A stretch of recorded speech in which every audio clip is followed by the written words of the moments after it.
Hello there.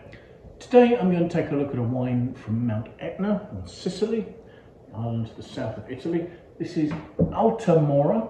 It's an Etna Bianco. It's the 2021 vintage of that.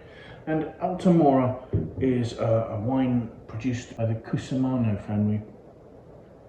And the Cusumano family are Sicilian producers, probably best known for some quite modern varietal wines.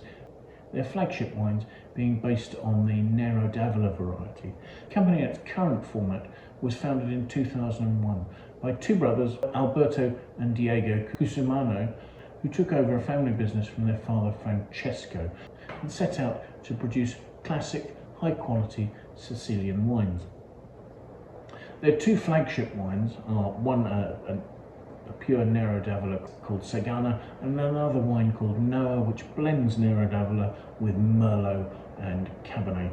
They also make some cru wines, varietal wines from Pinot Nero, Chardonnay and Moscato, as well as making a range of cheaper, more value for money IGT wines from varieties such as Nero Merlot, Syrah, and a local variety in Zolia. Today, the company has about 500 hectares of vines, and these are to be found in 4 different regions on 7 different sites, all within Sicily.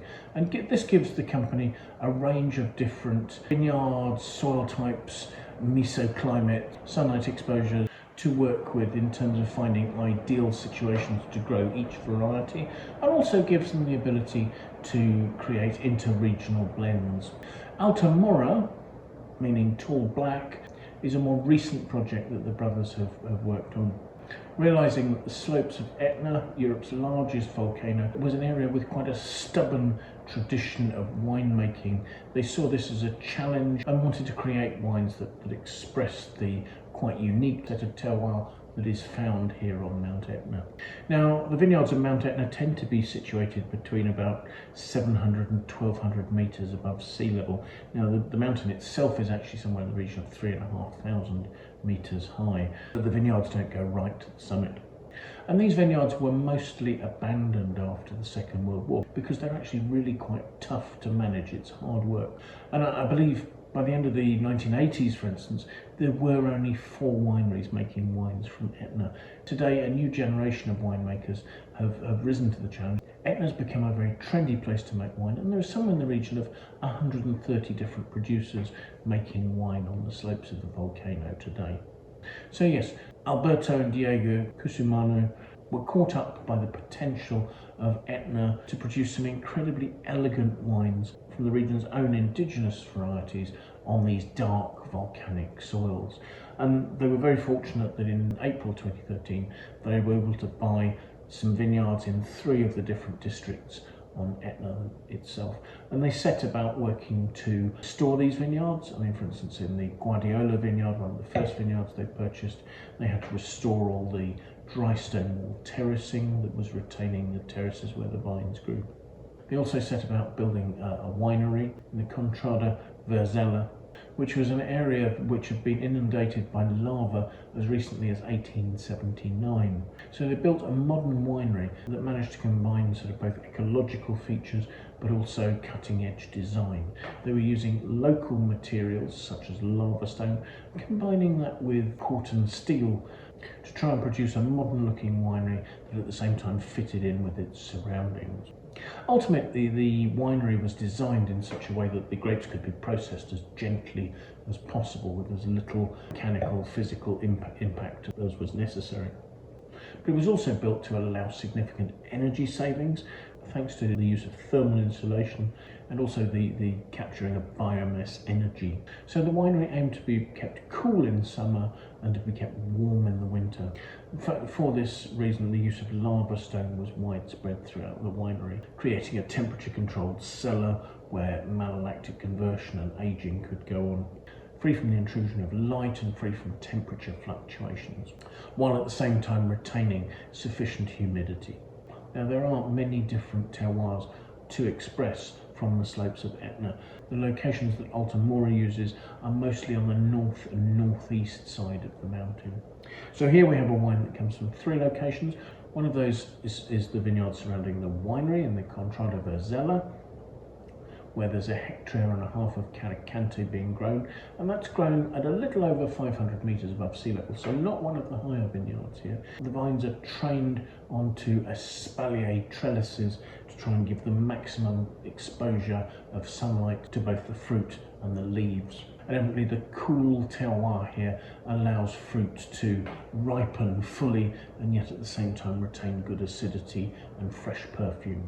The second location from which this is produced is the Contrada Pietramarina, a rather unusual site where lava has overlain some of the oldest soils of the region, which are those of a sandstone mountain, and the summit of Mount Pietramarina sticks out from amongst the lava to show that there was once a mountain here.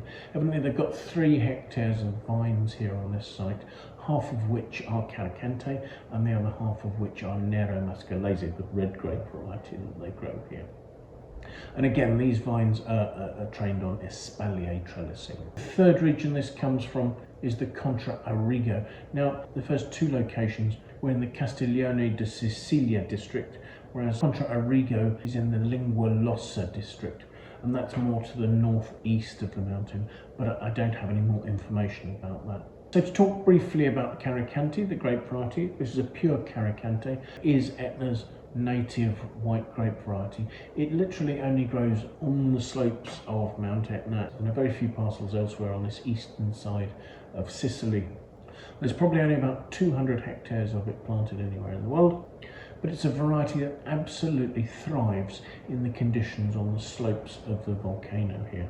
It enjoys the large diurnal temperature variations that you get as the mountain is cooled by breezes from the sea, and also as the grapes grow at these quite high altitudes. It's a late ripening variety and it retains marked acidity. It doesn't get too high in alcohol, and it can be quite high yielding. In fact, it's believed that's where it gets its name from, because carica in Italian evidently means laden, and so it can carry quite a heavy yield. So yes, this is the main grape variety for Etna Bianco. Generally, it's grown either on the espalier trellising that I've talked about here, or perhaps as bush vines, and we find these vineyards at around 600 to 750 metres above sea level on the slopes of the volcano. Planting tends to be to a density of about 6,500 vines per hectare, and yields are about 60 hectolitres per hectare. Average vine age in these vineyards is about 15 years, so these aren't yet fully mature vines, although they're getting close to it. Alta Mora's vineyards are certified as being sustainably farmed by a certification body called Sustain. The altitude at which the grapes grow ensure that harvest doesn't occur here until the first 10 days or so of October. Everything is picked by hand. I think the vineyards are generally too steep to be machine picked, and the espalier trellising is not suited to that anyway. The bunches are then put into shallow crates to be safely transported to the wine without being damaged. At the winery, they're put on conveyor belts. They move along to a vibrating destemmer, and the way that works is that the grapes will fall through holes in a vibrating tabletop and almost be sort of picked from the stalks as if they were being picked by hand. The grapes then fall whole and go through a gentle roller crusher. They're gently pressed and then undergo cold settling, from which the clean juice is racked off to go to stainless steel tanks for fermentation.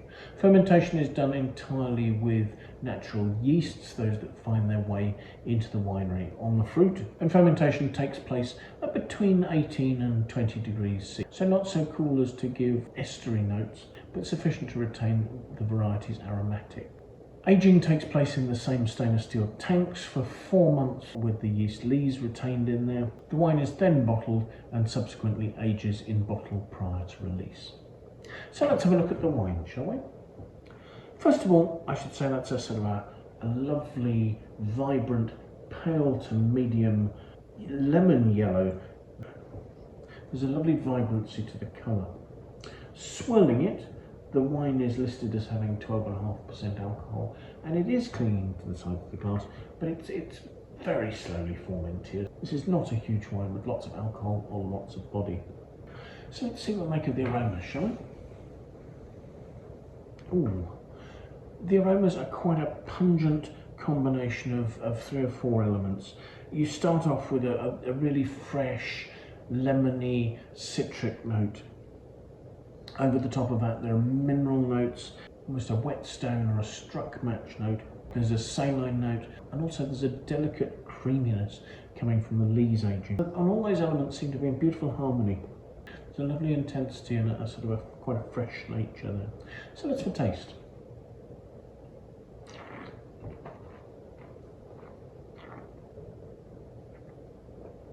On the palate, that's completely dry. There's a really good underlying crispness. The acidity has a sort of a citric nature, but then that's backed by that sort of creaminess that I was talking about from the leesiness. There are those sort of slight fermentation related notes of sort of struck match, whetstone, those sort of notes.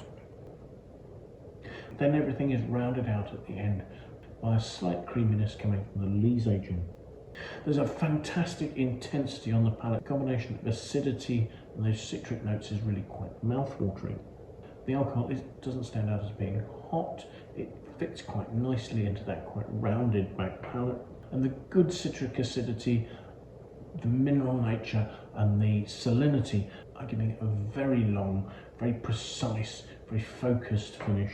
The wine doesn't have great complexity in terms of the branch of layers of oak or anything like that.